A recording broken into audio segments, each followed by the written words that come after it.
அன்புக்குரிய சகோதரர்களே, இஸ்ரா அல் மியாராஜ் ரெண்டு பெயர்கள் இதற்கு இருக்கிறது. இந்த 27வது பிறையிலே, ரஜபின் மாதம் 27வது பிறையில் நடந்த நிகழ்வுக்கு வரலாற்றிலே ரெண்டு பேர் இருக்கிறது. ஒன்று இஸ்ரா, நம் எல்லோருக்கும் தெரியும் 15வது ஜுசுவினுடைய துவக்கம்.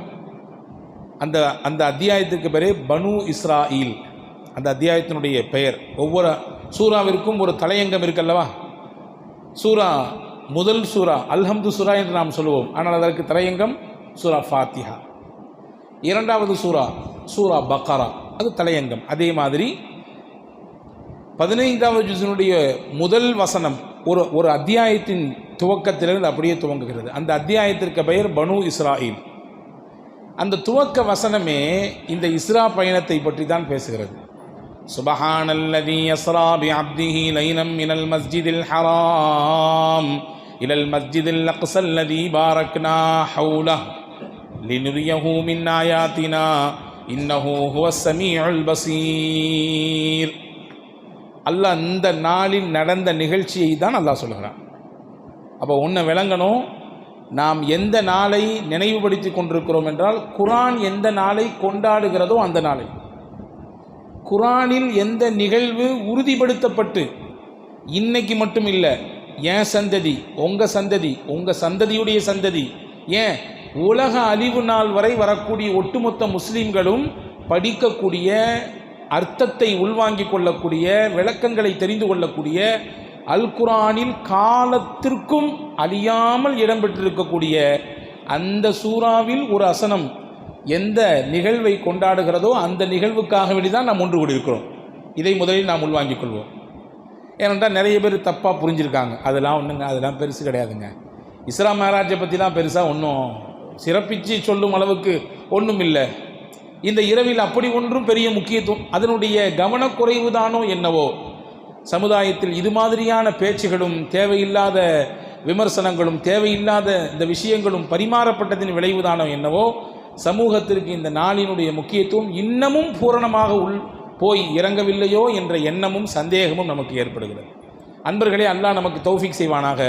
காலம் முழுக்க நாமும் நம் சந்ததிகளும் குழப்பமில்லாமல் தெளிவோடு வாழக்கூடிய வாய்ப்பை தருவானாக. அன்புக்குரிய சகோதரர்களே, ஒரு அதி அற்புதமான நிகழ்வு நடந்த நாள். நம்ம எல்லாத்துக்கும் தெரியும், அல்லாஹ்வின் தூதரை அழைத்தான். அல்லாஹ்வை போய் நபிகள் பார்த்தார்கள், பயணப்பட்டார்கள். அந்த பயணம், முதல் பயணம் மக்காவிலிருந்து பைத்துல் முகத்தஸ் ஜெருசலத்தை நோக்கி, அதற்கடுத்து ஜெருசலத்திலிருந்து இறைவனின் அந்த பேர் அதிசயங்களையும் அத்தாட்சிகளையும் காணுவதற்கு இல்லையா. நீங்கள் சும்மா உட்காந்து கூகுளில் சர்ச் பண்ணுங்கள், மக்கா டு ஜெருசலம் போட்டு பாருங்கள், எவ்வளவு கிலோமீட்டர் காமிருக்கிறது என்று பாருங்கள்.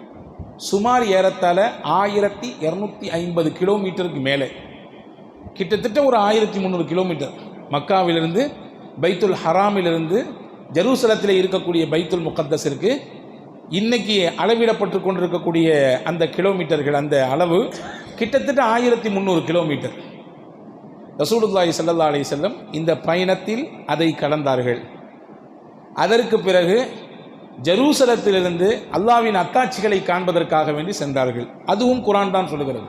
வகான காப கௌசைனி அவ் அதுனா, வில்லின் 2 ஓரங்கள் எப்படி ஒன்றோடு ஒன்று இணைந்திருக்குமோ அதைவிட நெருக்கமாக அல்லாஹ்வுடைய ரசூலும் இணைந்திருந்தார்கள், நெருங்கியிருந்தார்கள் என்று குர்ஆன் சொல்லுகிறது. அந்த அளவுக்கு நெருங்கியிருந்தாங்க. அல்லாஹ் தன் ஹபீபை அழைத்து தன் பக்கத்தில் அவ்வளவு நெருக்கி கொண்டான். அதிசயங்களை காண்பித்தான், அத்தாட்சிகளை காண்பித்தான். தன்னுடைய வல்லமையை நிரூபிக்கக்கூடிய சொர்க்க நரகத்தினுடைய அந்த பேர் அதிசயங்களை எல்லாம் அல்லாஹ் ரசூலுக்கு காண்பித்து கொடுத்தான். இப்படியெல்லாம் அந்த வரலாறு சொல்லுகிறது. இங்கே நாம் சிம்பிளாக புரிந்து கொள்வோம், இது எவ்வளவு அதிசயமான பயணம் என்பதை இந்த பயணத்தை வைத்தே நாம் அளவுகோல் கொள்ளலாம். இங்கே இருந்து சவுதி அரேபியா கணக்கிட்டுக் கொள்ளுங்கள். கிட்டத்தட்ட ஒரு 6.5 மணி நேரம் விடாமல் பயணிக்கிறோம். விமானத்தில் விடாமல், தரையிறங்காமல், எங்கேயும் டிரான்ஸ்ஃபர் ஆகாமல், டிரான்சிட் இல்லாமல் பயணித்தா கிட்டத்தட்ட 6.5 மணி நேரம் வச்சுக்கங்களேன், 6 மணி நேரம் வச்சுக்குவோம். ஏகதேசம் எத்தனை கிலோமீட்டர் இருக்கும்? ஒரு 6000 அல்லது 7000 கிலோமீட்டர் இருக்கும், அவ்வளவுதான். இது பயணிப்பதற்கு சுமார் 6.5 மணி நேரங்கள் பிடிக்கிறது, இடைவிடாமல் பயணிக்கக்கூடிய பயண தூரம். இன்னும் நிறைய உலகத்தில் பாகங்கள் இருக்கிறது. அதுக்கெல்லாம் 10 மணி நேரம், 12 மணி நேரம், 18 மணி நேரம்லாம் தொடர்ந்து பயணிக்கக்கூடிய அளவுக்கு தூரங்கள் இருக்கிறது. அதிலே மாற்று கருத்தில்லை. இங்கே நான் சொல்ல வரும் செய்தி, இந்த இஸ்ரா பயணம் ஏன் முக்கியத்துவமாக பார்க்கப்படுகிறது, ஏன் இந்த பயணத்திற்கு இவ்வளவு முக்கியத்துவம் என்றால், இது ஆச்சரியமான அதிசயமான பயணம். எனவே தான் அல்லாஹ் அந்த நிகழ்வை துவங்கும் பொழுதே சுபஹான் அல்லாஹ் என்று துவங்குகிறான். சுபஹான் அல்லாஹ் எப்போ சொல்லுவோம்? நம்ம எப்போ சொல்லுவோம்? ரொம்ப வியப்பாக ஏற்படும் பொழுது, வியப்பு ஏற்படும் போது சுபஹான் அல்லாஹ் சொல்லுவோம். அவங்க வீட்டிலிருந்து தன் சுய தேவையை கழிப்பதற்கு கூட நடப்பது சிரமங்க. ஆனால் எங்களோட உம்ராவுக்கு வந்து ஒரு தவாஃப் முழுசாக நடந்தே சுற்றினாங்க. சுபஹான் அல்லாஹ் சொல்ல மாட்டோமா? ஏன்னா ஆச்சரியமான விஷயம். அவங்க நடக்கிறதே அவ்வளோ பெரிய கஷ்டம். பள்ளி பக்கத்தில் தான் வீடு, ஆனால் அவங்களாம் நடந்து வர இயலாது. 2 பேரும் சேர்ந்து தான் அவங்கள கைத்தாங்களாக தூக்கிட்டு வரணும். ஆனால் சஃபா மருவாவுக்கு இடையில 7 சுற்று அவங்க நடந்தாங்க, ஒரு களைப்பு கூட வரல. என்ன சொல்லுவோம்? சுபஹானல்லாஹ். ஏதாவது ஒரு வியக்கத்தகுந்த விஷயம் நடந்தால், ஆச்சரியமான விஷயம் நடந்தால் என்ன சொல்லுவோம்? ஃபர்ஸ்ட் சுபஹானல்லாஹ் சொல்லுவோம். அல்லாஹ் அந்த முறையை எங்க கையாளுறான். சுபஹானல்லதி. எல்லா இடத்திலும் அல்லாஹ் சுபஹானல்லாஹ் சொல்வதில்லை. பாருங்கள், நம்ம எல்லாரும் பயணிக்கும் பொழுது ஒரு துவா ஓத வேண்டும். நம்ம எல்லாருக்கும் தெரியுமா? எல்லாருக்கும் பல நபர்கள் தெரிந்திருப்போம், மனனம் செய்திருப்போம், சிலர் பார்த்தால் தெரியும்.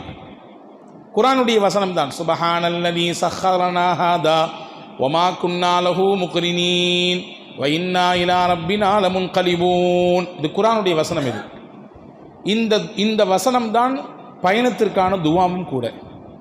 ஏனென்றால் பயணத்திற்கான வாகனங்களை, பயணத்திற்கான ஏற்பாட்டை அல்லாஹ் தான் நமக்கு வசப்படுத்தி கொடுத்திருக்கிறான். இல்லை என்றால் பயணிக்க முடியுமா? தூரத்தை கடக்க முடியுமா? ஒரு காலத்தில் நடந்தே கடந்தார்கள், ஒரு காலத்தில் பாலைவனத்தில் ஒட்டகத்தில் கடந்தார்கள், ஒரு காலத்தில் நம்முடைய ஊர்களிலே மாட்டு வண்டியிலே கடந்தார்கள், ஒரு காலத்திலே கன்னியாகுமரியிலிருந்து சென்னை பட்டணத்துக்கு வர வேண்டும் என்றால் சுமார் 18 மணி நேரம் 19 மணி நேரம் தொடர்ச்சியாக பேருந்திலே உட்கார்ந்து கொண்டு பயணித்து வந்திருக்கிறோம். ஆனால் கால ஓட்டத்தில் அல்லாஹ் பயணத்தின் கருவிகளை, பயணத்தின் வாகனங்களை அல்லாஹ் எப்படி வசப்படுத்தி கொடுத்து விட்டான் என்றால் 6 மணி நேரத்தில் இங்கிருந்து 600 கிலோமீட்டரை கடந்து விடலாம். இந்த வசப்படுத்தி தந்தது யார்? அல்லாஹ். அல்லாஹ் தான் வசப்படுத்தி கொடுத்திருக்கிறான் இல்லையா? அந்த வசப்பாடு இல்லை என்றால் நம்மால் இவ்வளவு தூரத்தை, உலகத்தை எப்படி கடக்க முடியும்?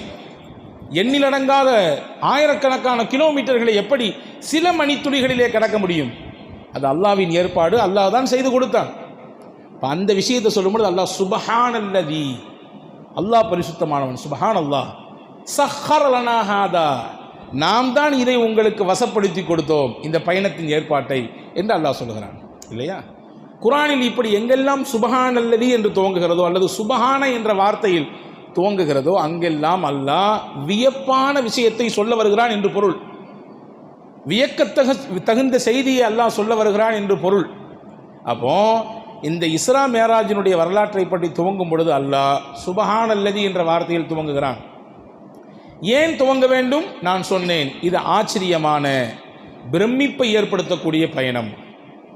உம்மஹானி ரலியல்லாஹு அன்ஹா அவர்களுடைய வீட்டில் தான் பெருமானார் அன்றைய தினம் இரவு தங்கியிருந்தார்கள்.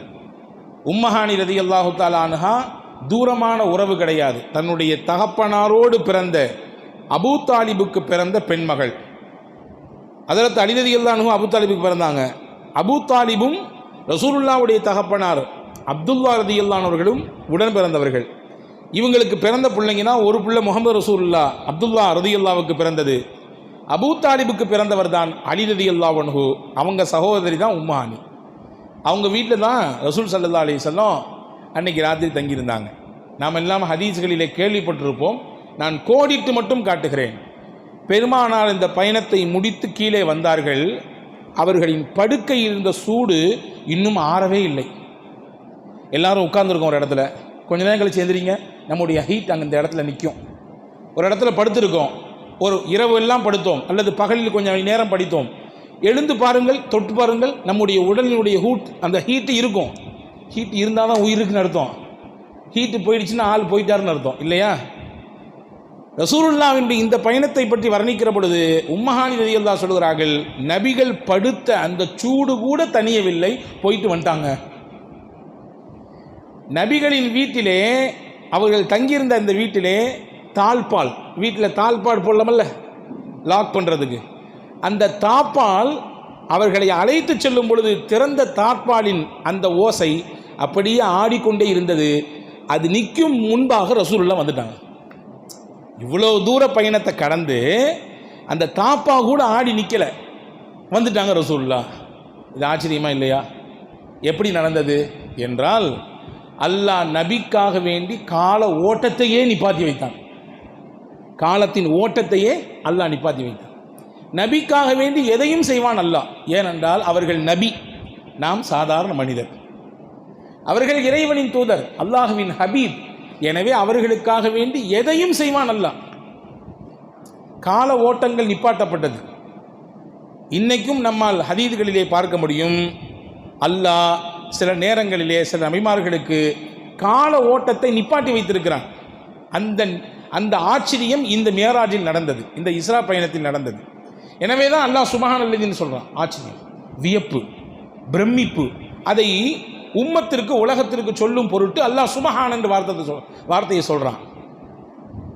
யூஷா பின் நூன் அப்படின்னு ஒரு நபி இருந்தாங்க. யூஷா பின் நூன் அவங்க ஒரு காலகட்டத்திலே எதிரிகளோடு போரிட்டு கொண்டிருக்கிறார்கள். அந்த காலத்தில் நடக்கிற நிகழ்வு என்னவென்றால், அதாவது அந்த வழிமுறை என்னவென்றால், சூரியன் மறைவதற்கு முன்பாக போர் எல்லாம் நடந்து முடிந்துவிட வேண்டும். சூரியன் எப்போ மறைஞ்சு போச்சோ அதுக்கு பின்னாடி போர் நடக்கக்கூடாது. அதுதான் அந்த காலகட்டத்தில் இருந்த ஒரு வழிமுறை. இப்போ யூஷா பின் நூன் எதிரிகளோடு போரிட்டு கொண்டிருக்கிறார்கள். இவர்கள் ஒரு நபி, நெருங்கி வந்துருச்சு, வெற்றிக்கனி வாய்ப்பு நெருக்கத்தில் இருக்குது. இன்னும் கொஞ்ச நேரத்தில் அவங்கள துவம்சம் பண்ணி ஜெயிச்சிடலாம் அப்படின்ற நிலைமையில் சூரியன் அப்படியே மறைவதற்கு தயாராகிவிட்டது. சூரியன் மறைய தயாராகிவிட்டது. சூரியன் மறைஞ்சிடுச்சுன்னா இன்னைக்கு முழுக்க நடந்த போர் வீணாய் போய்விடும். மறுபடியும் நாளைக்கு முதல்லேருந்து ஸ்டார்ட் பண்ணணும். ஜெயிச்சுட்டா வெற்றி தோல்வி நிர்ணயிக்கப்பட்டு இவர்கள் வெற்றியாளர்கள், அவர்கள் இவ்விடத்தில் தோர்ந்து போய்விட்டார்கள் என்ற முடிவுக்கு வந்து விடலாம். ஆனால் அந்த கடைசி மினிட்ல சூரியன் மறைஞ்சு போச்சுன்னா உடனடியாக போர் நிப்பாட்டப்பட வேண்டும். அதற்கு பிறகு போர் நடக்கக்கூடாது என்பது ஒரு விதி. இப்போ ஹஸரத் யூஷா பின் நூன் நபியாச்சே, சூரியனிடத்திலே பேசினார்கள். இன்னக்கி மாமூரத்துன் வ அன மஅமூருன், நீனும் குறிப்பிட்ட நேரத்தில் உதித்து குறிப்பிட்ட நேரத்தில் மறைய வேண்டும் என்பது உன் விருப்பத்தில் நீ இதை செய்வதில்லை, அல்லாஹ்வின் கட்டளைக்கு உட்பட்டு செய்கிறாய். அப்படித்தானே? சூரியன் உதிப்பதும் சூரியன் மறைவதும் தன் சொந்த வெறுப்பா கிடையாது. இந்த நேரத்தில் உதிக்க வேண்டும், இந்த நேரத்தில் மறைய வேண்டும் என்பது அல்லாஹ்வின் திட்டம், ஏற்பாடு. உலக இயக்கத்திற்கு அல்லாஹ் வைத்த விதி அது. யூஷா பின் நூன் சொல்கிறாங்க, நீனும் அல்லாஹ்வுடைய உத்தரவுக்கு கட்டுப்படக்கூடிய ஆள் தான், நானும் அல்லாஹ்வுடைய உத்தரவு கட்டுப்படக்கூடிய ஆள் தான். எனவே யா அல்லாஹ் ஃபஹ்பிஸ்ஹா அலைய, இந்த சூரியனை கொஞ்ச நேரம் நிப்பாட்டி வையி அல்லாஹ்ட்ட சொன்னாங்க யூஷா பின் நூன். போய்கொண்டிருக்கக்கூடிய பகல் சூரியன் மறைந்தால் பகல் கழிந்துவிடும், இரவு துவங்கிவிடும். இறைவா, இரவு வரக்கூடாது, இந்த சூரிய ஓட்டத்தின் அந்த கால அளவை கொஞ்சம் நிப்பாட்டு, நாங்கள் ஜெயிக்கணுன்றாங்க.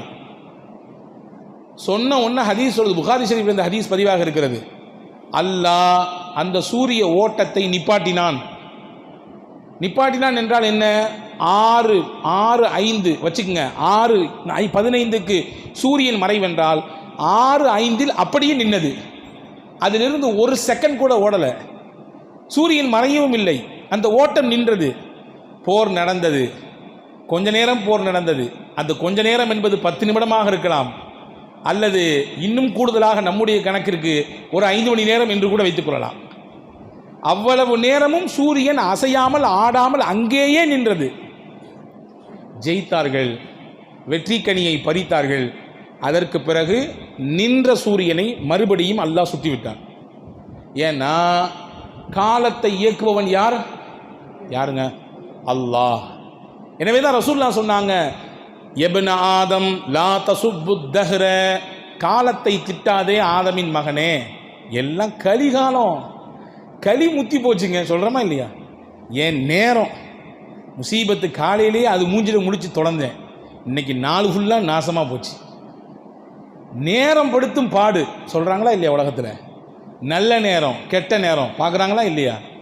அல்லாஹ்வின் தூதர் சொல்கிறார்கள், யப்ன ஆதம் லா தசுப்புத்தஹ்ர, அல்லாஹ் சொல்கிறான், ஆதமின் மகனே காலத்தை திட்டாதே. வ அனத்தஹர், நான் தான் காலம். கல்லிபுல் லைல வன் நஹார், இரவையும் பகலையும் மாறி மாறி மாறி மாறி சுழற்றுபவன் நான். அப்போ நீ காலத்தை திட்டினா யாரை திட்டுன்னு அர்த்தம்? என்னையை திட்டுன்னு அர்த்தம். நீ காலத்தின் மீது பழி போட்டால் எனக்கு வாய்ப்பு பறி போச்சு, ஏன் நேரம் அதனால் போச்சு. முசீபத்து இவன் பிறந்த நேரம், இதுக்கு பின்னாடி ஒரே எனக்கு அடிதான். உன்னைய கல்யாணம் கட்டிட்டு வந்த நேரம், அதுலேருந்து போச்சு எல்லாம். இந்த வீட்டில் வந்து குடிபுகுந்த நேரம், அன்னையிலேருந்து மொத்தமும் நாசமாக போச்சு. இந்த தொழிலை தொட்ட நேரம், என்ன நேரமோ தெரியல, அன்னையிலேருந்து எனக்கு அடிக்கு மேலே அடிதான். மனுஷன் பழி போகிறானா இல்லையா? மனிதன் செய்யும் தவறை காலத்தில் தள்ளாதே.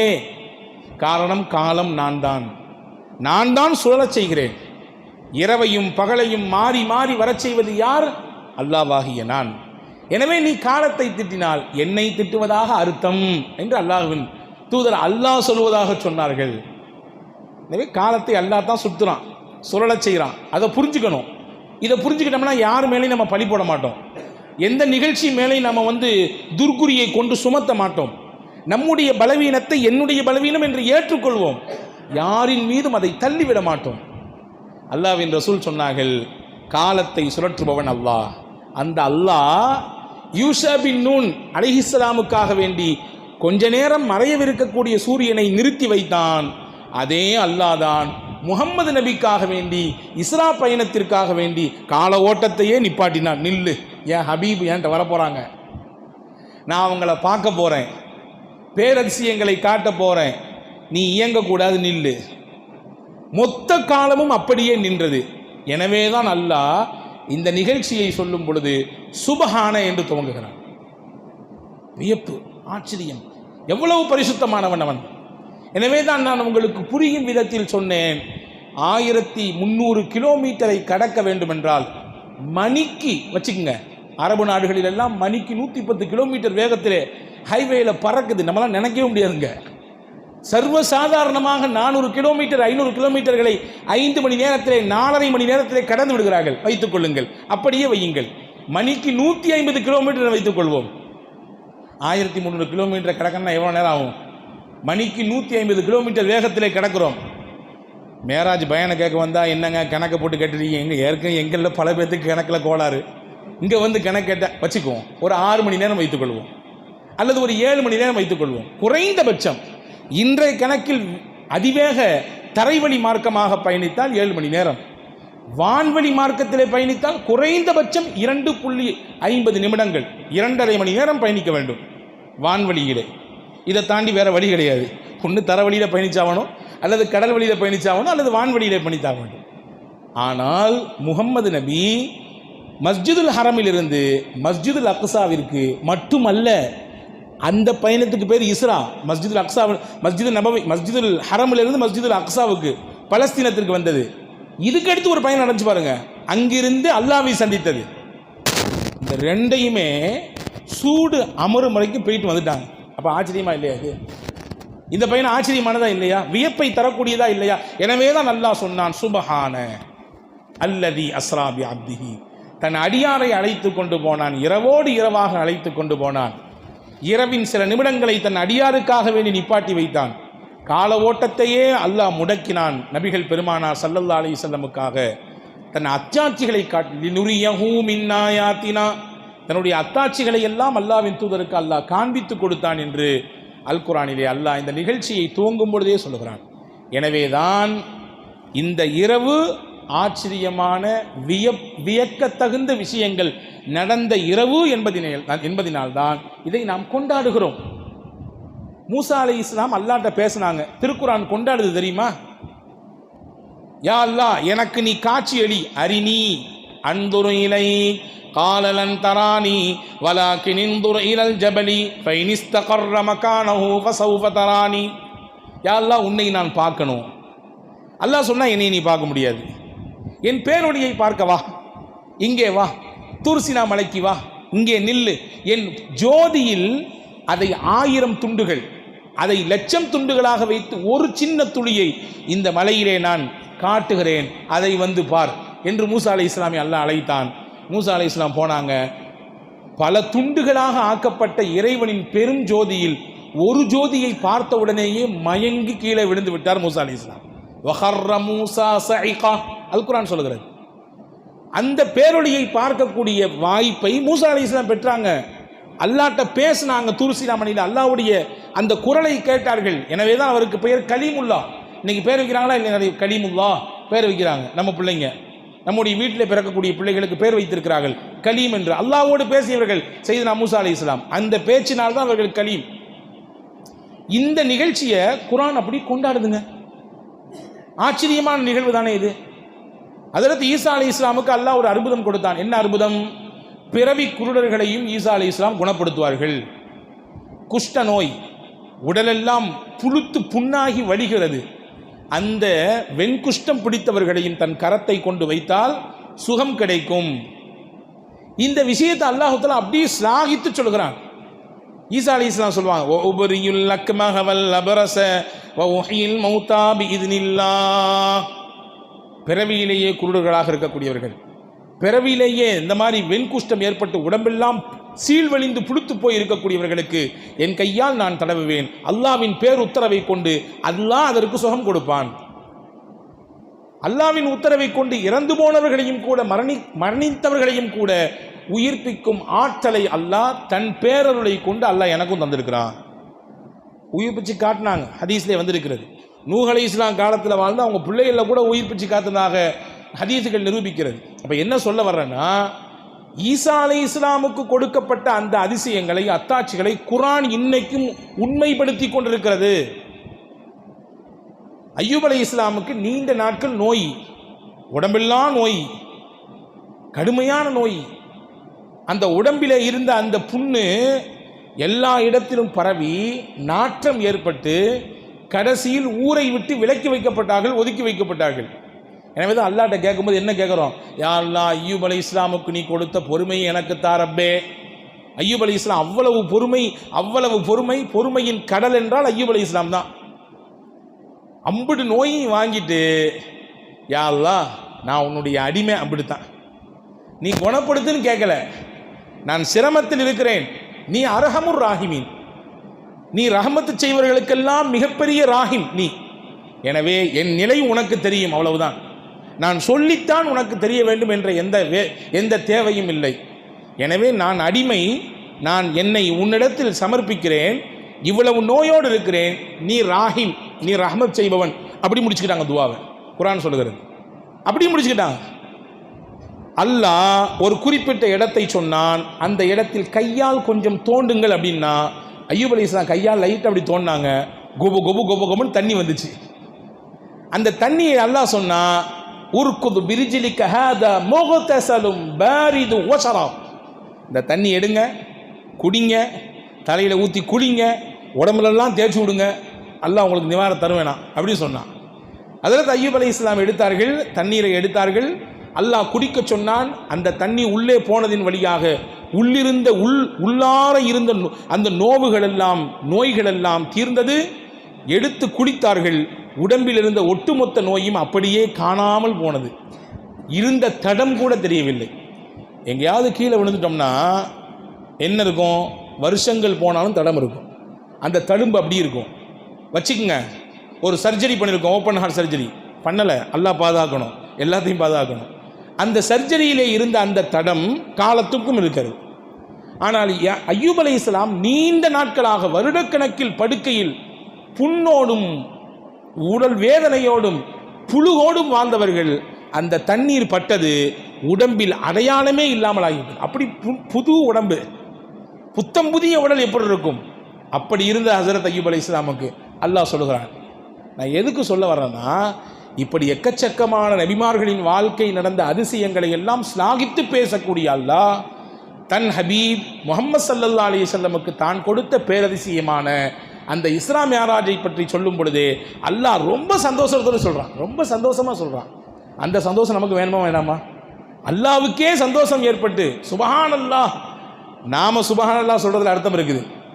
ஒரு வியக்கத்தகுந்த விஷயத்தை பார்த்து அல்லாஹ் எவ்வளோ கிருபையானவன், இவ்வளோ பெரிய விபத்து நடந்து இருந்து ஒரு தப்பிச்சுக்கிட்டாரு. சமீபத்தில் பார்த்தோமா இல்லையா, ஏதோ ஒரு நாட்டில் விமான விபத்து ஏற்பட்டுச்சு. விமானம் கீழே விழுந்து நொறுங்கிடுச்சு. அதில் பயணித்த பல பேர் இறந்து போயிட்டாங்க. அந்த விமானம் விழுறதுக்கு முன்னாடி ஒருத்தர் உள்ளே இருந்து வீடியோ எடுக்கிறாரு, வெளியே வர்றாரு, அடிபட்டுட்டு அதே வீடியோடு வெளியே வர்றாரு. நிறைய பேர் இறந்துட்டாங்க, அதில் நிறைய பேர் இறந்து போய்விட்டார்கள். இந்த காட்சியை பார்த்தோம் நம்மளுக்கு என்ன தானாக என்ன வரும், சுப்ஹானல்லாஹ், இவ்வளோ பெரிய அடி, இவ்வளோ பெரிய விபத்து, ஆனால் ஒரு சின்ன கீறல் கூட இல்லாமல் சாதாரணமாக வராற. அல்லாவை வியக்கிறோம், அல்லாஹ்வினுடைய ஆற்றலை கண்டு அப்படியே பூரிப்படைகிறோம். நாம் சொன்னால் அதிலே ஒரு நியாயமான காரணம் இருக்குது. அல்லாஹ் சொல்லுகிறான், தன் நபியை அழைத்த அந்த பயணத்தை குறித்து அல்லாஹ் மகிழ்கிறான் என்றால் நாமும் மகிழ வேண்டும் என்று விரும்புகிறான். நாமும் இந்த பயணத்தை கொண்டாட வேண்டும் என்று ஆசைப்படுகிறான். நாமும் இந்த பயணத்தை பற்றி பேச வேண்டும் என்று விரும்புகிறான். அன்பான சகோதரர்களே, அப்படிப்பட்ட பாக்கியமான பயணம் நடந்த நாள் தான் இந்த மேராஜ் இஸ்ராவுடைய நாளாக இருக்கிறது. இந்த நாளில் அல்லாஹ்வின் வல்லமையை நாம் உள்வாங்க வேண்டும். அல்லாஹ் நடத்தி காட்ட வேண்டும் என்று நாடிவிட்டால் எதையும் நடத்தி காட்டுவான். அந்த வைராக்கியம், அந்த உறுதி நமக்கு ஒரு காலமும் குறைஞ்சிடக்கூடாதுங்க. எதையாவது நினைத்து மனதை நாம் விட்டு விடுகிறோம் பல நேரங்களிலே. அதனால் பல்வேறு விதமான இன்னல்களோடும் சிக்கலோடும் இதையாவது நினைச்சு அதையாவது நினைச்சு அப்படியோ இப்படியோ இதுவா அதுவா என்று தேவையில்லாமல் மனப்பால் குடித்து கொண்டு தேவையில்லாமல் மனதிலே அதை போட்டு திரும்ப திரும்ப நினைத்து கொண்டு நம்மையும் நம்மை சுற்றி இருப்பவர்களையும் நோயாளிகளாக மாற்றிக்கொண்டிருக்கிறோம். அல்லாஹ் வல்லமை மிக்கவன், அவன் நாடினால் எதையும் செய்து காட்டுவான் என்பதை இந்த மிஅராஜ் என்ற பயணம் அழகாக எடுத்துச் சொல்கிறது. எனவே தான் தன் வல்லமைகளை எல்லாம் காமிச்சு முடிச்சுட்டு ரசூலுல்லாவுக்கு அழகான கிஃப்ட் கொடுத்தான். தொழுகை என்ற அற்புதமான கிஃப்டை வாங்கி கொண்டு பெருமானார் வந்தார்கள். நீங்கள் யோசித்து பார்த்துருக்கீங்களா, ரசூல் ஸல்லல்லாஹு அலைஹி வஸல்லம் 2 விஷயம் சொல்லியிருக்காங்க தொழுகையில். ஒன்று, என்னுடைய கண் குளிர்ச்சி, அதாவது மன அமைதி. எப்போ கண் குளிர்ச்சி ஏற்படும், சந்தோஷமாக இருந்தோம்னா ஆனந்த கண்ணீர் வரும். பார்த்துறீங்களா, ஒரு மகளை கல்யாணம் முடிச்சு கொடுக்குறோம். கல்யாணம் முடிஞ்சு அவங்களுடைய மாப்பிள்ளை வீட்டுக்கு போகுது. தகப்பனாருக்கும் தாயாருக்கும் கண்ணில் இருந்து கண்ணீராக வடியும். அது கவலையில் வரக்கூடிய கண்ணீர் இல்லை, ஆனந்த பெருக்கில் வரக்கூடிய கண்ணீர். ஹஜ்ஜிக்கு போகிறோம், வழி அனுப்ப போகிறோம், நம்மளை அறியாமலேயே கண் கலங்குது. ஏன் போகிறானேன்ற வெறுப்பில்லையா, ஆனந்த கண்ணீர். இந்த மாதிரி நாம் எப்போ ஏறாம் கட்டி ஹஜ்ஜிக்கு போகிறோம். புள்ள பட்டம் வாங்கிட்டு ஊர்லாம் போட்டுது, உலகமெல்லாம் அவர் சுற்றி இருந்த உறவுகள் எல்லாம் அவரை அவருடைய திறமையை அவருடைய ஆற்றலை அப்படியே தூக்கி பேசுகிறாங்க. நம்ம கண் ஓரங்களில் அப்படியே கண்ணீர் கசிகிறது. ஏன், மன மகிழ்ச்சி அது கண்ணீரால் வெளிப்படுகிறது, கண் குளிர்ச்சியாக வெளிப்படும். ரசூலுல்லாஹ் என்னுடைய கண் குளிர்ச்சி என்று எதை சொன்னார்கள், தொழுகையைத்தான் சொன்னார்கள். என் கண் குளிர்ச்சி என்றால் என் மனதிற்கான அமைதியின் இடம் என் ரப்புக்கு முன்னால் நிற்கிற அந்த இடம்தான். அதுதான் எனக்கு மகிழ்ச்சி, மன மகிழ்ச்சி. இன்னைக்கு இதை மறந்துட்டு எங்கெல்லாமோ போய் மன மகிழ்ச்சிக்காக வேண்டி தேடுகிறோம், அலைகிறோம். பல ஆயிரங்களை செலவழித்து வகுப்புகளிலே போய் அமருகிறோம். சைக்காலஜிஸ்ட்டை போய் உட்கார்ந்து பல ஆயிரங்களை கொடுத்து அவன்கிட்ட ஆலோசனை கேட்குறோம். ஏதாவது வழி சொல்லு, சந்தோஷம் வேணும், நிம்மதி வேணும். ஒரு மாதிரி மனசு போட்டு அலையுது, ஏதாவது வழி சொல்லுன்னு கேட்டு உட்கார்ந்துருக்கிறோம். அல்லாஹ்வின் ரசூல் சொன்னார்கள், தொழு, அதில் தான் உனக்கு மன அமைதி இருக்கிறது. அல்லாஹ்வாக எனக்கு முன்னால் வந்து நில்லு, உனக்கு மகிழ்ச்சியையும் உன் மன அமைதியையும் நான் தருகிறேன். இது ஒரு விஷயம். அப்போ மன மகிழ்ச்சிக்கான மிகச்சிறந்த வழி தொழுகைதான். எந்த தொழுகையை கிடைக்கப்பட்டது இந்த இரவில் தான். அல்லாஹ் பாருங்க, நம்ம எல்லாத்துக்கும் ஒரு தீர்வு வச்சிருக்காங்க. இஸ்லாத்தில் நாம் பிறந்ததும் முகம்மது நபியின் உம்மத்தாக மாறியதும் நாம் செய்த தவம், நம் பெற்றோர் செய்த தவம், அல்லாஹ்வின் பேரருள். எல்லாத்துக்கும் தீர்வு இந்த இஸ்லாத்தில் இருக்கு. எதுக்காக தீர்வு இல்லைன்னு சொல்ல முடியுமா? எல்லா பிரச்சனைகளுக்கும் வழியை இஸ்லாம் சொல்லித் தருகிறது, அதற்குரிய தீர்வை சொல்லித் தருகிறது. பெருமானா ஸல்லல்லாஹு அலைஹி வஸல்லம் சொல்லித் தந்தார்கள். இப்போ மிஅராஜில் தான் அல்லாஹ் இந்த தொழுகையை அல்லாஹ் தந்தான். அதே போன்று பெருமானா ஸல்லல்லாஹு அலைஹி வஸல்லம் சொன்னார்கள், நான் என் ரப்பை ஒரு தடவை இஸ்ரா மிஅராஜின் வழியாக பார்த்தேன், என்னுடைய உம்மத் ஒவ்வொரு நாளும் பார்க்க முடியும். அஸ்ஸலாத்து மிஅராஜுல் மூமின், தொழுகைதான் மூமின்களுக்கு மிஅராஜ், தொழுகைதான் மூமின்களுக்கு மிஅராஜ் என்பதை அழுத்தம் திருத்தமாக நமக்கு சொல்லித் தந்தார்கள். அன்பு பெருமக்களே, அது நம்மிடத்தில் எந்த அளவிற்கு இருக்கிறது என்பதை கொஞ்சம் சீர்தூக்கி பார்க்கக்கூடிய நாளாகவும் இந்த மேராஜுடைய நாள் இருக்கிறது. இந்த வருஷம் மேராஜிலிருந்து எப்படியாவது தொழுகை எடுத்துட வேண்டியதுதான் என்று நம்மளில் பல பேர் நினைக்கிறது உண்டு. கலாவாக்காமல் தொழுதிட வேண்டியதுதான், ஜமாத்தை மிஸ் பண்ணாமல் தொழுதிட வேண்டியதுதான், அப்படி இப்படி கொஞ்சம் விட்டுட்டு போகக்கூடிய தொழுகை எல்லாம் இனிமேல் சரியாக தொழுதிட வேண்டியதான் நினைக்கிறது உண்டு. ஆனால் இந்த சபை கலைஞ்ச பண்ண என்னமோ தெரியல, நம்ம மனசும் அப்படியே கலைஞ்சு போயிடுது. 2 நிகழ்ச்சியை சொல்கிறேன். இன்றைக்கி நான் இப்போ மகரிபுக்கு பின்னாடி எதையாவது பேசணுமே என்று படித்து கொண்டிருக்கும்போது 2 செய்தி என் கண்ணில் பட்டது. ஒன்று, பிலிப்பைன்ஸ் நாட்டில் இருக்கக்கூடிய ஒரு ஒரு ஒரு திரைத்துறையில் இருக்கக்கூடிய ஒரு பிரபலமான ஒரு நடிகர். அவருக்கு பேர் ராபின். பிலிப்பைன்ஸ் நாட்டிலே ரொம்ப பிரபலமான நடிகர், நல்ல பெரிய நடிகர். அவர் பல லட்சம் ரசிகர்களை கொண்டவர். அவர் ஒரு கட்டத்தில் அவர் மேலே ஏதோ ஒரு வழக்கு, அந்த வழக்கை சந்தித்து கடைசியில் அவர் ஜெயிலுக்கு போகிறாரு. ஜெயிலுக்கு போயிட்டு ஒரு மாதம் தான் உள்ளே இருக்கிறார். ஜெயிலேருந்து வெளியே வந்த உடனே ராபின் என்ற தன்னுடைய பெயரை அப்துல் அஜீஸாக மாற்றிக்கொண்டார். அப்துல் அசீஸ் என்று தன்னுடைய பெயரை வைத்து, நான் இனிமேல் கிறித்துவ கொள்கையைச் சேர்ந்தவன் அல்ல, உலக முஸ்லீம்கள் எந்த இறைவனை வணங்குகிறார்களோ அந்த அல்லாஹுவை வணங்குகிற அவனுடைய அடிமையாக முகம்மது நபியின் வழியில் நிற்கிற அவர்களின் உம்மத்தில் ஒருவராக நான் இருக்கிறேன் என்று சொல்லி தன்னை முஸ்லீமாக அடையாளப்படுத்துகிறார். முக்கியமான பிலிப்பைன்ஸில் இருக்கக்கூடிய முக்கியமான சில ஊடக நண்பர்கள் போய் அவற்றை பேட்டி எடுக்கிறாங்க. நீங்கள் ஏன் இஸ்லாத்தில் வந்தீங்க? இஸ்லாத்தின் மீது உங்களுக்கு ஏதாவது வெறுப்புகள் இருந்ததாகத்தானே நாங்கள் கேள்விப்பட்டோம். நீங்கள் எப்படி இஸ்லாத்தில் வந்தீங்க, என்ன காரணம் அப்படின்னு சொல்லி கேட்கும்போது நிறைய சொல்கிறாரு. அதில் அவர் முக்கியமாக சொல்லக்கூடியது, நான் முஸ்லீமாக மாறியதற்கு காரணம் எனக்கு பக்கத்தில் சிறையில் இருந்த ஒரு அரபு நாட்டைச் சேர்ந்த முகம்மது என்ற பெயரை கொண்ட ஒரு கைதியும் அவரிடத்தில் இருந்த அந்த நன்னடத்தையும் அவரிடத்திலே நான் பார்த்து அதிர்ந்த ஒரு விஷயமும் தான் எனக்கு இஸ்லாத்தினுடைய வாய்ப்பை தந்தது. அப்படின்னா அவர் என்ன கண்டீங்க அவர்கிட்ட? பொதுவாகவே முஸ்லீம்கள்னால் இன்றைக்கி என்ன பிம்பம் இருக்குது சொல்லுங்கள் பார்க்கலாம். ஏன்னா 2 நாளைக்கு முன்னாடி ஒரு நண்பர் கேட்டார், முஸ்லீம் என்று சொன்னால் உங்களுக்கு என்ன நினைப்பு வரும் அப்படின்னு கேட்டார். ஒரு கிறிஸ்துவர் என்று சொன்னால் என்ன நினைப்பு வரும் நமக்கு? ஆக்சுவலாக என்ன நினைப்பு வரும்? ஒரு பெரிய அங்கி, இந்த மாதிரி ஒரு அங்கி நினைப்பு வரும், கையில் ஒரு பைபிள் நினைப்பு வரும் இல்லையா? அந்த அந்த கிராஸில் இருக்கக்கூடிய அந்த சிலுவை நினைப்பில் வரும். சரி, ஒரு முஸ்லீம் என்று சொன்னால் என்ன நினைப்பு வரும் சொல்லுங்கள் பார்க்கலாம். வருமா? தாடி வருமா? தொப்பி வருமா? ஆனால் வராது. அப்படி தான் வரணும். ஆனால் உலகம் எப்படி மாற்றி வச்சுருக்குன்னா, முஸ்லீம்னாலே பயங்கரவாதி, அவன் குண்டு போடுவான், அவன்கிட்ட தான் எல்லா விதமான தீய பழக்க வழக்கம் இருக்கும், அவன் கடத்துவான், அவன் பெரிய பொய்சல், இப்படிலாம் ஒட்டுமொத்த உலக ஊடகங்களும் சேர்ந்து இஸ்லாத்தின் மீது அப்படியே சேரை வாரி அரித்து வைத்திருக்கிறார்கள். அதனுடைய வெளிப்பாடு பொதுஜன மக்களின் புத்தியிலே இப்படியான ஒரு பிம்பம் இயல்பாகவே பதிந்திருக்கிறது. இந்த பிலிப்பைன் நாட்டை சேர்ந்த இந்த படத்தில் நடிக்கக்கூடிய நடிகர் சொல்லுகிறார், நானும் அப்படி தான் விளங்கி வச்சுருந்தேன், முஸ்லீம்கள் நானே கொஞ்சம் தள்ளி நிற்கணும், அதனால தான் இன்றைக்கி நிறைய பேர் ஊடு தர மாட்டேங்கிறான், நீங்கள் எல்லாம் வந்து அப்படி இப்படி என்று சொல்கிறான். ஆனால் உண்மை அதுவா கிடையாது. உண்மை என்னங்கிறத பேரிடர் காலம்தான் காட்டும். நெருக்கடி காலம்தான் முஸ்லீம்கள், உண்மையான முஸ்லீம்கள் யார் என்பதை உலகத்துக்கு காட்டும். அது 100% உலகம் முழுக்க பார்க்க முடியும். ஆனால் அந்த ஊடகங்கள் ஏற்படுத்தி வைத்த மாயையின் வெளிப்பாடு ஒரு தவறான பிம்பம் பொதுஜன மக்களின் உள்ளங்களில் பதிந்திருக்குது. இவர் ராபின் சொல்கிறாரு, நானும் அப்படி தான் நினச்சிருந்தேன் முஸ்லீம்கள்னா. ஆனால் அந்த பையன்கிட்ட கேட்டேன், என்னப்பா நீ ஏன் உன்னை கொண்டு ஜெயிலில் அடைச்சிருக்காங்க? என் மேலே அவதூறு பரப்பிட்டாங்க, நான் ஒரு நிரபராதி, ஆனால் பயங்கரவாதின்ற பேரில் என்னை கொண்டு அடைச்சி வச்சுருக்காங்க.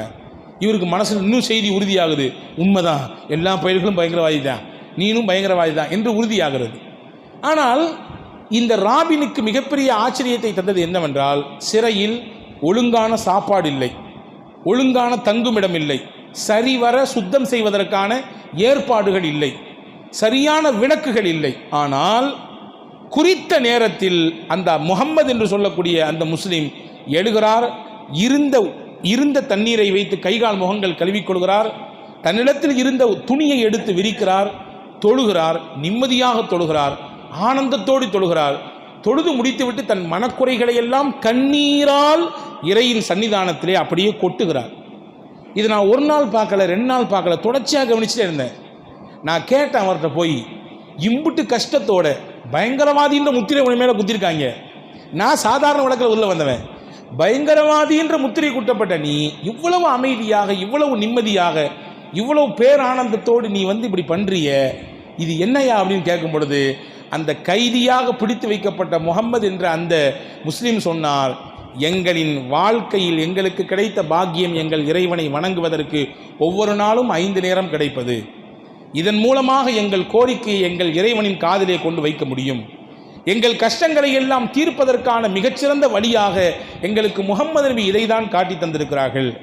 எனவேதான் நான் யாரிடத்திலும் பிறரிடத்தில் என்னுடைய கஷ்டங்களை குறைகளை சொல்லி புலம்பாமல் என்னையும் இந்த உலகத்தையும் சர்வ வல்லமையோடு ஆட்சி செய்து கொண்டிருக்கிற ஏக இறைவனிடத்தில் நான் என்னுடைய வணக்கத்தை நிறைவு செய்துவிட்டு கண்ணீரோடு அவனிடத்தில் சொல்லுகிறேன் என்று அவர் சொன்னாராம்.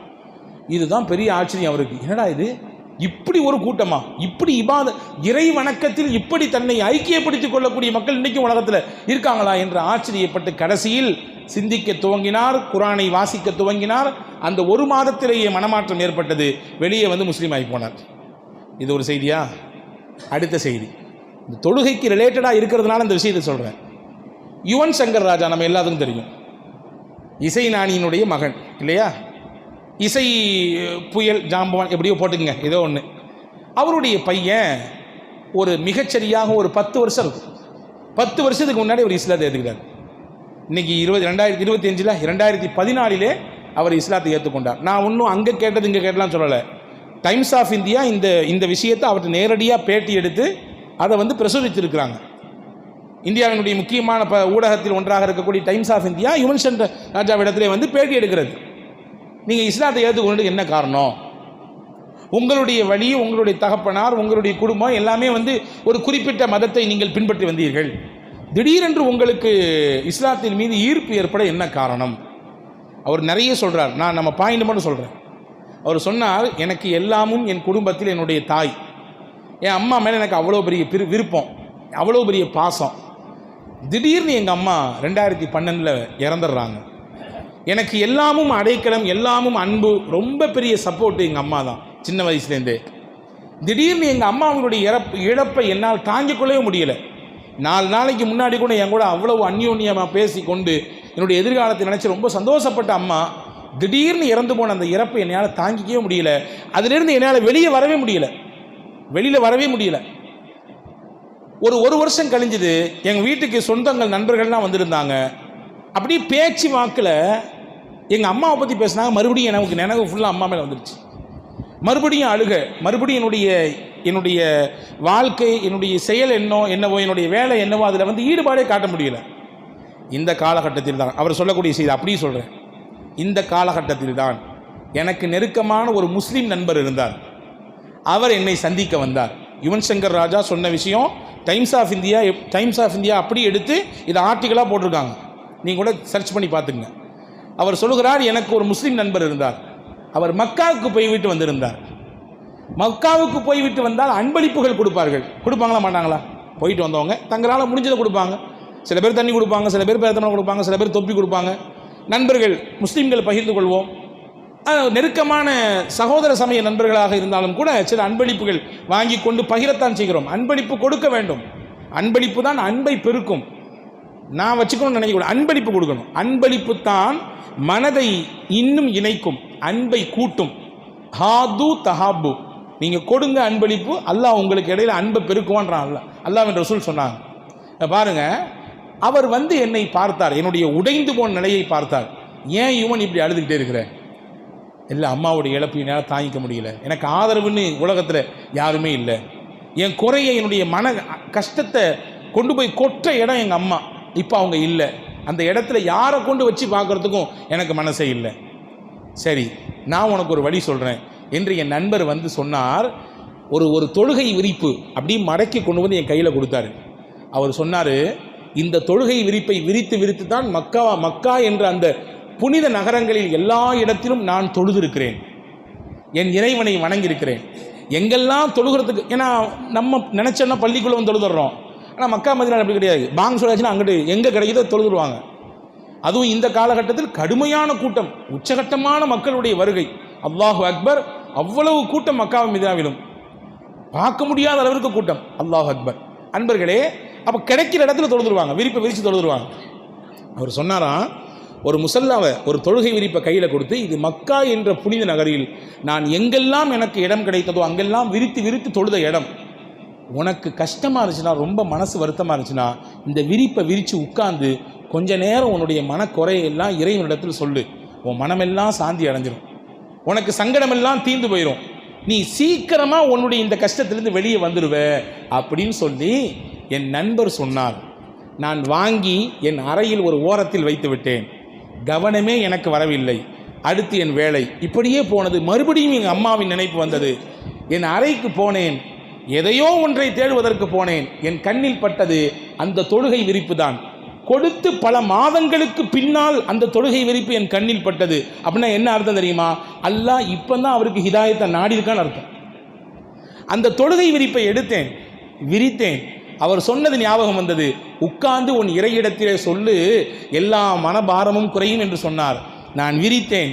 எனக்கு தொழ தெரியாது, எப்படி இறைவனை வணங்க வேண்டும் என்ற முறைகள் தெரியாது, என்ன படிக்க வேண்டும் தெரியாது. எனக்கு தெரிந்தது உட்காரு என்று சொன்னார். நான் விரித்து அப்படியே உட்கார்ந்தேன். உட்கார்ந்தவுடன் எனக்கு யாரோ ஒரு ஆறுதல் சொல்வதை போன்றிருந்தது. அவர் சொல்றாரு, அந்த தொழுகை விரிப்பில் உட்கார்ந்ததற்கு பிறகு அவ்வளவு பெரிய மன அமைதியை நான் கண்டேன். எனக்கு எங்கள் அம்மா காதில் வந்து சொல்கிற மாதிரி இருந்துச்சு. அவர் கற்பனையோடு சொல்கிறாரு, இவன் என்னை நம்பி நீ எல்லாத்தையும் சொல்லிக்கிட்டு இருந்த, உனக்கு ஆதரவாக அடைக்கலமாக நான் இருக்கேன்னு நினச்சிட்டு இருந்தேன். நான் திடீர்னு உன்னை விட்டுட்டு போயிட்டேன். கவலைப்படாத, நான் போனது இறைவன் என்கின்ற ஏக இறைவனை உனக்கு காண்பித்து தரவும், அவன் உன்னோடு இருக்கிறான், நீ கவலைப்படாத என்பதை சொல்லித்தரவும் தான் நான் போயிருக்கிறேன் என்று எங்கள் அம்மா என் காதில் வந்து சொல்கிற மாதிரியே இருந்துச்சு. அதற்கு பிறகு நான் ஏக இறைவன் அல்லாஹ்வை விளங்க எத்தனித்தேன், படிக்க துவங்கினேன். இஸ்லாத்தை 2014 நான் ஏற்றுக்கொண்டேன் என்று யுவன் சங்கர் ராஜா பேசக்கூடிய செய்தியை டைம்ஸ் ஆஃப் இந்தியா பதிவு செய்திருக்கிறது. இங்கே சொல்லுகிற நோக்கம் என்னவென்றால், இந்த 2 பெரும் பிரபலங்களுக்கும் இடையில் இஸ்லாம் என்கின்ற மகத்தான இந்த மார்க்கத்தை அவர்களின் உள்ளத்திலே கொண்டு போய் சேர்த்தது தொழுகை என்கின்ற ஒரு சிறப்பான ஒரு அமல் தான். தொழுகை என்கின்ற ஒரு மிகுந்த மரியாதைக்குரிய கண்ணியமான ஒரு செயல்தான் அவர்களின் உள்ளத்திலே கலக்கத்தை நீக்கி, சந்தேகத்தை களைந்து, உண்மை எது அசத்தியம் எது என்கின்ற தெளிவை கொடுத்து சத்திய இறைவனாகி அல்லாஹ்வின் பக்கம் அவர்களின் கவனத்தை திருப்பியது. இது வெறும் 2 தான். இந்த மாதிரி 2000 கதைகள் உலகத்தில் இருக்கிறது. இந்த மாதிரி 1000 கதைகள் உலகத்தில் இருக்கிறது. அன்பான சகோதரர்களே, அப்படிப்பட்ட மனமகிழ்ச்சியையும் ஆனந்தத்தையும் நம்முடைய கவலைகளை எல்லாம் போக்கி அருமருந்தையும் தரக்கூடிய தொழுகை என்கின்ற மகத்தான ஒரு வணக்கம் தரப்பட்ட நாள் இந்த மேராஜ் என்கின்ற இந்த ரஜபினுடைய 27வது கிழமை என்பதை நாம் கவனத்தில் கொள்ள வேண்டும். அல்லாஹ்விடத்திலே நாம் தொடர்ந்து துவா செய்வோம். இந்த அல்லாஹ்வினுடைய வல்லமையை காட்டிய இந்த நாளிலே அல்லாஹ்வே, எங்களையும் எங்கள் சந்ததிகளையும் தொழுகையாளிகளாக ஆக்குவாயாக.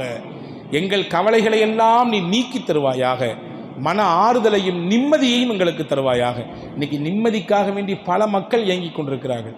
கவலையோடு நொம்பலத்தோடு மிகுந்த மன வலியோடு பல மக்கள் இருப்பதை கண்கூடாக பார்க்க முடிகிறது. அந்த அன்பர்களுக்கெல்லாம் சொல்லிக் கொடுக்கிறேன், அன்பு சகோதரர்களே, அல்லாஹ்விடத்தில் உங்களுடைய குறைகளை கொண்டு வந்து கொட்டி தீருங்கள், கண்ணீர் விட்டு அழுங்கள், அல்லாஹ்விடத்திலே கேளுங்கள். நிச்சயம் மனபாரம் குறையும். அழுதா மனசு ரிலாக்ஸ் ஆகும், தெரியும் தானே? அழுதுட்டோம்னா மனசு கொஞ்சம் ரிலாக்ஸ் ஆகும். அதனால தான் இழப்பில் இருக்கிற சமயத்திலே அழுது கொண்டிருந்தால் தடுக்க மாட்டார்கள். விடு, அவன் அழட்டும், விடு, அவன் மனசு தீர அவர்கிட்ட இருக்க மனசில் இருக்கக்கூடிய மொத்த குறையும் கொட்டி தீக்கட்டும், கண்ணீரை வடிக்கட்டும், அதிலிருந்து அவள் கொஞ்சம் ரிலாக்ஸ் ஆகுவா என்று சொல்கிறத கேட்குறமா இல்லையா? இயல்பாக அழுதால் மனக்குறை மனபாரம் நீங்கும். அந்த அழுகையை அல்லாஹ்விடத்திலே வையுங்கள், அந்த கண்ணீர் துளிகையை அல்லாஹ்விடத்திலே வையுங்கள். எதையெதையோ நம்பி எதையெதையோ இழக்கக்கூடிய நாம் ஏன் வல்லமை மிக்க அல்லாஹ்வின் அந்த சக்தியை நம்ப மறுக்கிறோம்? அதில் ஏன் நமக்கு நம்பிக்கை தளர்வு ஏற்படுகிறது? அதில் ஏன் நம்பிக்கை கொஞ்சம் உறுதி இழக்கிறது? இழக்க வேண்டாம். அல்லாஹ்தான் நபியை கூட்டி போய் எல்லாவற்றையும் காண்பித்தான். அதே அல்லாஹ்தான் சமாதானத்தோடு கொண்டு வந்து திருப்பி கொடுத்தான்.